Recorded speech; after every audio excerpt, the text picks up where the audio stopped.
You the new worker? Whatever. Make it quick, Tenderfoot. I'm busy. Shit. Silas still on about that. Here, take the fees. I'd appreciate it if you didn't tell Reed I was late on my payment. Because they're not my fees and not my gravesite. Guy I worked with shot himself. I paid the bill.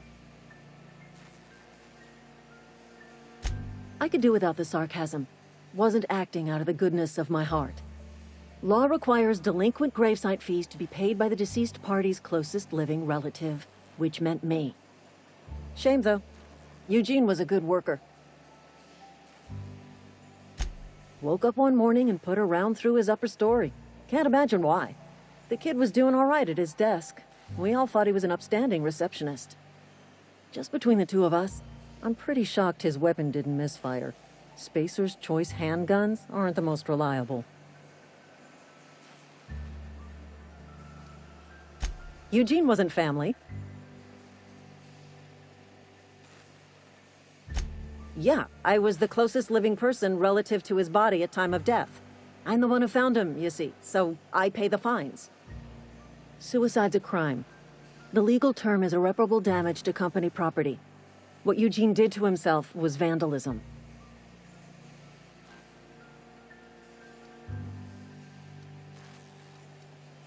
I'm plenty serious. In fact, I'm a little upset Eugene didn't think things through. In other words, Edgewater would have been penalized pretty hard. Whatever Eugene was worth as an asset, we would have had to pay out of pocket to Spacer's Choice.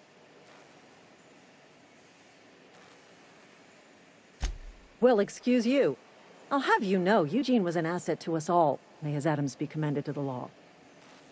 All I know is Silas asked me for Eugene's gravesite fees, which means he was approved for burial, which means his papers went through, which means the town's in the clear. I'm just glad to put this whole ugly affair behind me. Eugene can rest his bones in peace, and the rest of us can get on with our own lives.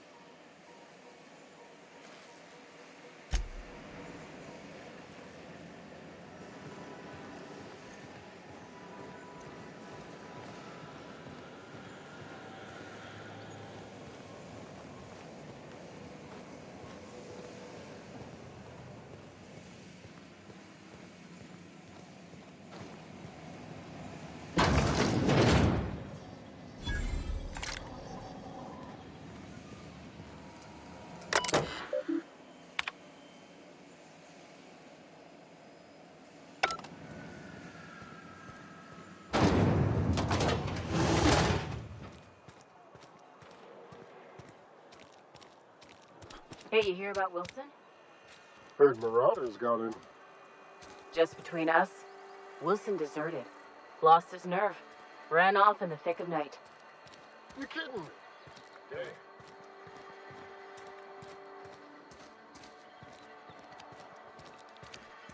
Almost lost a finger in the cannery today.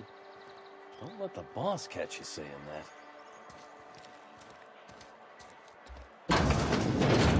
Yes, Mr. Thompson. I'm fine, Mr. Thompson. Never been healthier. Whoa, did Mr. Thompson send you? Well, you tell Mr. Thompson I'll be right at my post. Tomorrow. Bright and early tomorrow. Because I'm definitely not plagued. As spry as a spring chicken. That's old Abernathy.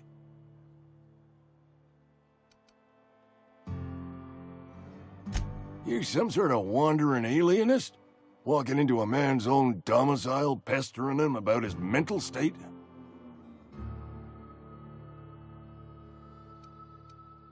You don't know that. I could have been saying anything. Maybe I said vague. You know how words sound a mite strange when you're sick. Wait, no. Oh, damn it. Okay, listen. Maybe I am feeling a little under the weather, but I swear I'm on the mend. Please, don't tell the constable.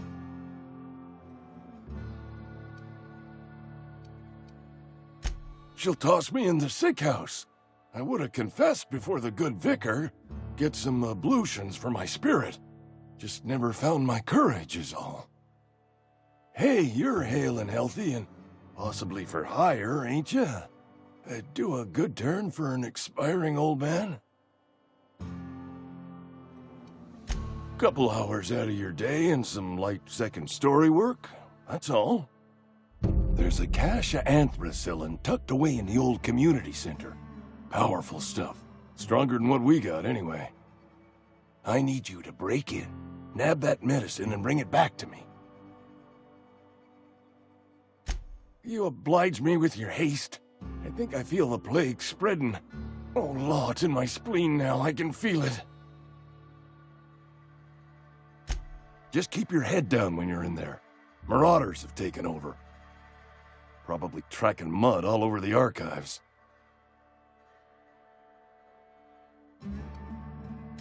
I know that, but I got nobody else to turn to. Reed would have wrote me up. Constable would have locked me up and wrote me up. Could have gone to see the good vicar, but I never did find my courage. Silas knows, doesn't he? That's why he sent you. That's why he wants me to pay up. He knows. Look, I got my gravesite fees right here. See? I'm good for my word. Get me that medicine, and I'll see to your payment.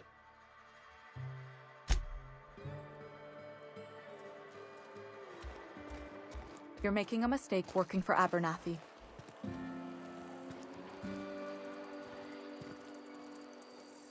Excuse me. I'm Esther Blaine, Spacer's Choice Actuary. I overheard your talk with Abernathy. I hope you're not thinking about getting him that medicine.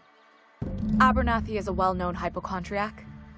Anthracillin is wasted on him. You're better off selling it to me instead. All I'm saying is Abernathy's worked in this town longer than some of us been alive. How do I put this gently? He's got a lot of cobwebs up in his attic. I probably shouldn't tell you. Don't want you implicated for what I'm trying to do. All right, here's a summary.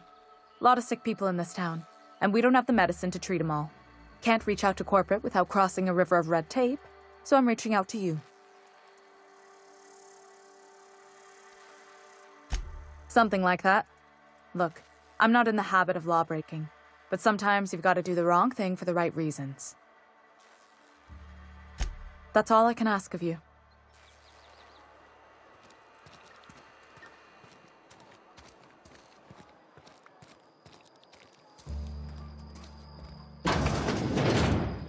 Oh, I cut my own hair. But Conrad sells real good disinfectant. Please don't touch anything. Your hands are probably crawling with germs. Physical hygiene recapitulates moral hygiene. Cleanliness is next to lawfulness.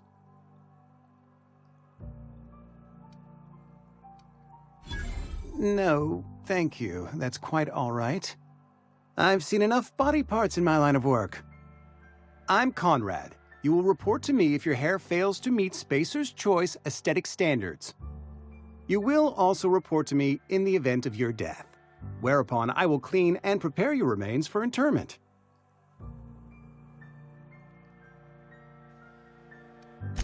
Burial, in the unfortunate event of a fatality.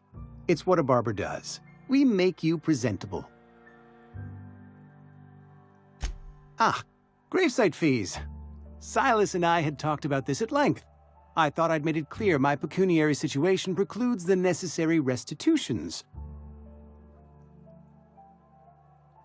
As broke as pie crust, friend. Bidless, indigent, destitute. I simply cannot afford it. I am a blemish on the prosperity of our fair settlement. When I expire, I expect Silas to toss my body into a ditch.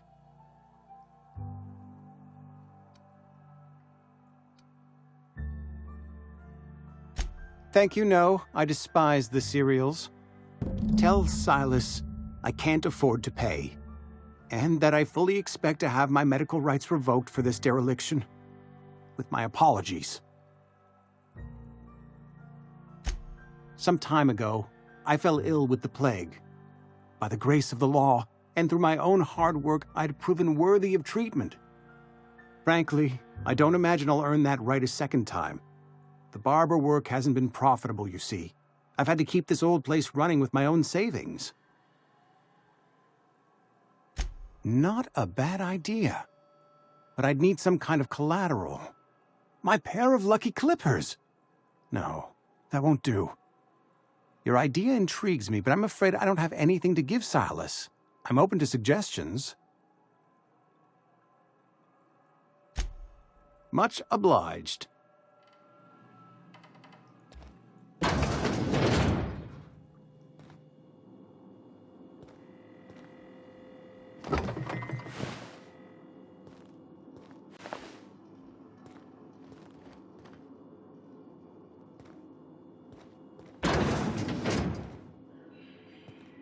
Not a peep from me.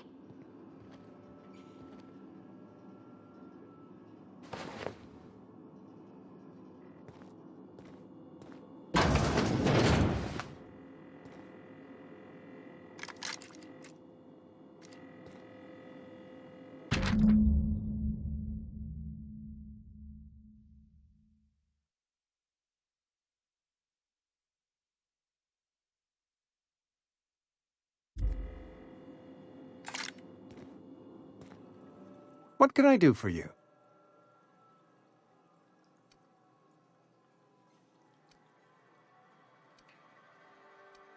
You know about Eugene? How? Then, you know Phyllis suggested selling off Eugene's gold teeth. I didn't approve of the idea then, and I don't approve of it now. Eugene's golden teeth were a family heirloom, representing 3 generations of poor dental hygiene. He took them to his grave.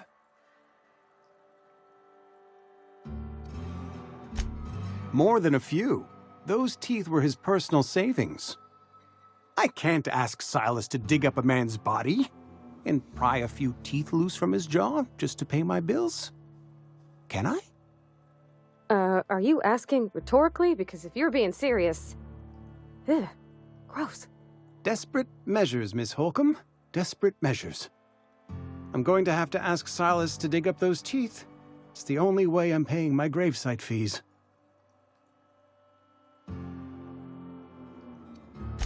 Here you are. Gravesite papers affixed with my signature and an IOU. Eugene was not a suicide. He put a bullet in his brain, yes, but that's largely a technicality. I was the one who prepared Eugene's body for interment. I discovered symptoms of the plague on his corpse, and I discovered medicine in his pocket. Lots of medicine. Eugene overdosed on adrenatime, which is known to cause psychosis and paranoia as possible side effects. The paranoia drove him to take his own life.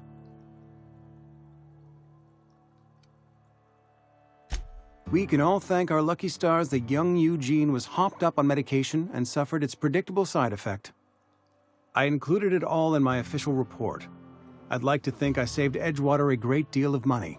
We never could have paid the fines associated with a suicide.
When I was little, we'd get freighters in every Sunday noon.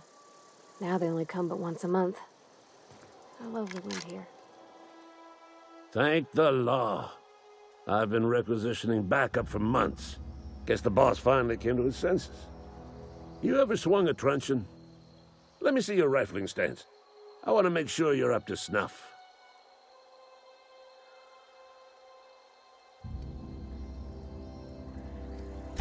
The war! The coming apocalypse! Man versus machine! I'm talking about mechanical soldier.